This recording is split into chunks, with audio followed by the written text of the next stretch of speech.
میرے محترم بھائیوں اور دوستوں، اگر آپ کے گھر میں رہنے والی تمام عورتیں ان 3 گناہوں کو چھوڑ دیتی ہیں، ان 3 گناہوں سے نفرت کرنے لگتی ہیں، اگر آپ کے گھر میں رہنے والی تمام عورتیں ان 3 بری عادات سے نفرت کرنے لگتی ہیں جو میں ابھی بتانے والا ہوں، تو یقین جانو تمہارا گھر جنت کے باغوں میں سے باغ بن سکتا ہے، تمہارا اجڑا ہوا گھر آباد ہو سکتا ہے، تمہارا گھر جنت کا نمونہ بن سکتا ہے، جنت کا ٹکڑا بن سکتا ہے، تمہارے گھر میں رہنے والا ہر ایک انسان خوشحال دکھائی دے سکتا ہے اگر تمہارے گھر کی عورتیں ان 3 گناہوں سے نفرت کرنے لگتی ہیں، ان 3 غلطیوں کو چھوڑ دیتی ہیں۔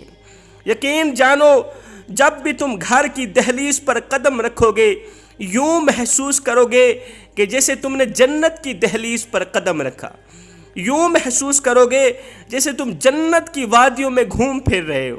اگر تمہارے گھر کی عورتیں یہ 3 بری عادتیں چھوڑ دیتی ہیں، آخر وہ 3 گناہ ہیں کون کون سے؟ آخر وہ 3 بری عادتیں ہیں کون کون سی جن بری عادات کو چھوڑنے سے گھر جنت کا ٹکڑا بن جاتا ہے، جنت کا نمونہ بن جاتا ہے؟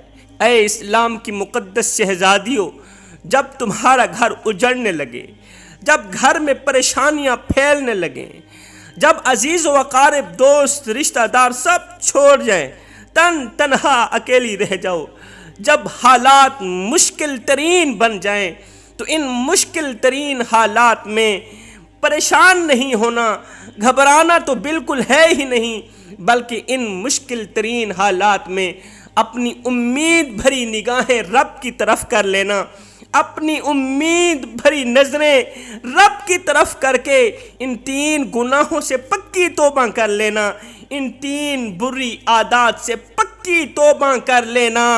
قسم ہے اللہ پاک کی، تمہاری افسردہ نگاہیں پلٹنے سے پہلے اللہ تعالیٰ تمہارے گھر کو جنت کا ٹکڑا بنا دے گا، تمہاری نظریں پلٹنے سے پہلے اللہ تعالیٰ تمہارے گھر کو جنت کا نمونہ بنا دے گا۔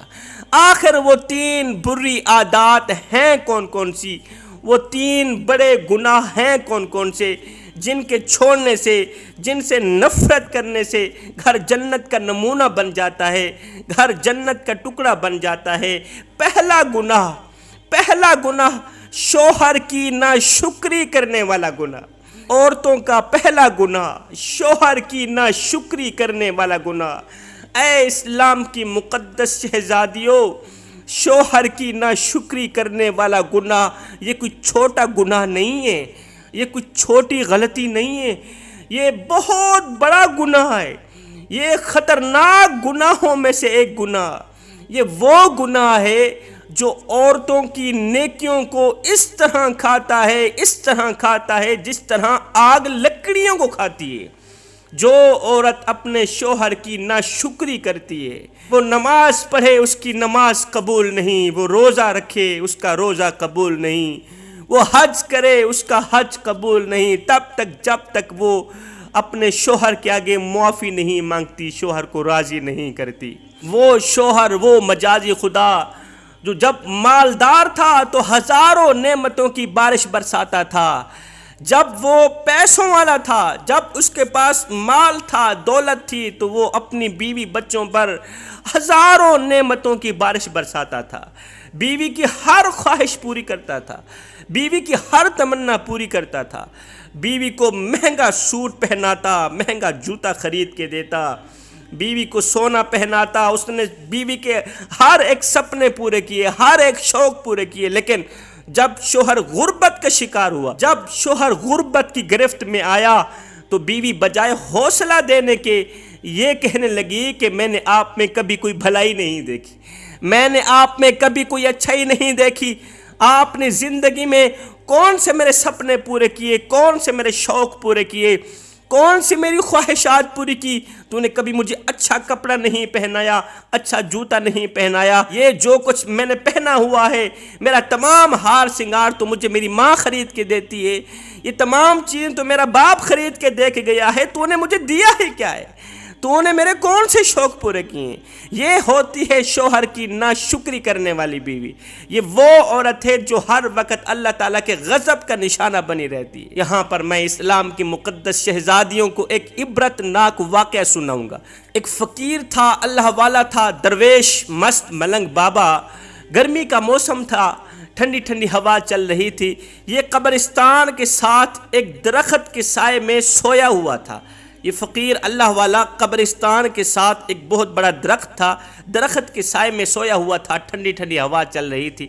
خواب کی دنیا میں اس اللہ والے بزرگ نے دیکھا کہ قبرستان میں پڑے تمام مردے اپنی اپنی قبروں سے باہر نکل کے اللہ کے ہاں گریہ وزاری کر رہے ہیں، رو رو کے دعا کر رہے ہیں، یا اللہ تجھے تیری کریمی کا واسطہ، تجھے تیری رحیمی کا واسطہ، رو رو کے کہہ رہے ہیں یا اللہ تجھے تیری کریمی کا واسطہ، تجھے تیری رحیمی کا واسطہ۔ آج صبح جو فلاں عورت فوت ہوئی ہے، جو ہمارے قبرستان میں دفنانے کے لیے آ رہی ہے، مولا اسے ہمارے قبرستان میں نہ دفنانے دینا۔ عذاب کے دوران ہم اس بدکار عورت کی چیخ و پکار برداشت نہیں کر پائیں گے، اس کی قبر میں لگی آگ کی تپش کو ہم برداشت نہیں کر پائیں گے۔ یہ بزرگ کہتا ہے خواب کی دنیا میں ان مردوں کے پاس گیا، میں نے کہا تمہیں کیا مصیبت ہے، تم کیوں رو رہے ہو، کیوں تڑپ رہے ہو، کیوں گریہ وزاری کر رہے ہو؟ تو انہوں نے مجھے بتایا کہ فلاں شخص کی بیوی کا انتقال ہوا ہے، وہ لوگ اس کو ہمارے قبرستان میں دفنانے کے لیے آ رہے ہیں، ہم اللہ سے دعا کر رہے ہیں یا اللہ اس بدکار عورت سے ہمیں بچا۔ اللہ والا کہتا ہے ان مردوں کی یہ فریاد سنتے ہی میری آنکھ کھل گئی، میں نے قبرستان کا رخ کیا، دیکھا ایک قبر کھودنے والا قبر کھود رہا ہے۔ میں نے پوچھا کس کی قبر کھودی جا رہی؟ اس نے کہا فلاں نمبردار کی بیوی کا انتقال ہوا ہے تو اسی کی قبر کھود رہے ہیں۔ میں نے ان قبر کھودنے والے کو اپنا سارا خواب بیان کیا، خواب والا منظر بیان کیا۔ جیسے ہی اس نے سنا تو قبر کھودنا اس نے بند کر دیا۔ یہ خبر پھیلتی پھیلتی پورے علاقے میں پھیل گئی۔ آخرکار اس عورت کو قبرستان سے کافی دور دفنایا گیا۔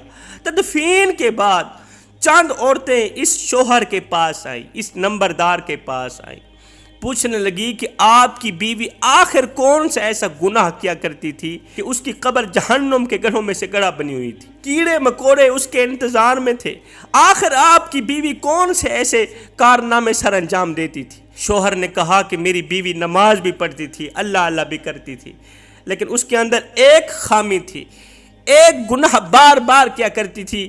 وہ گناہ یہ تھا کہ وہ باتوں باتوں پہ میری ناشکری کیا کرتی تھی، باتوں باتوں پہ یہ جملہ بولا کرتی تھی کہ میں نے آپ میں کبھی کوئی بھلائی نہیں دیکھی، میں نے آپ میں کبھی کوئی اچھائی نہیں دیکھی، بس یہ جو جملہ ہے نا اس کی تمام نیکیوں کو کھا گیا۔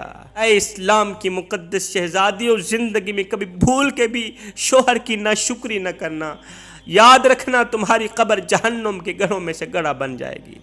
اگر تم چاہتی ہو کہ تمہارا گھر جنت کا نمونہ بن جائے، جنت کے باغوں میں سے باغ جنت کا ٹکڑا بن جائے، شوہر کی ناشکری سے بچے رہنا۔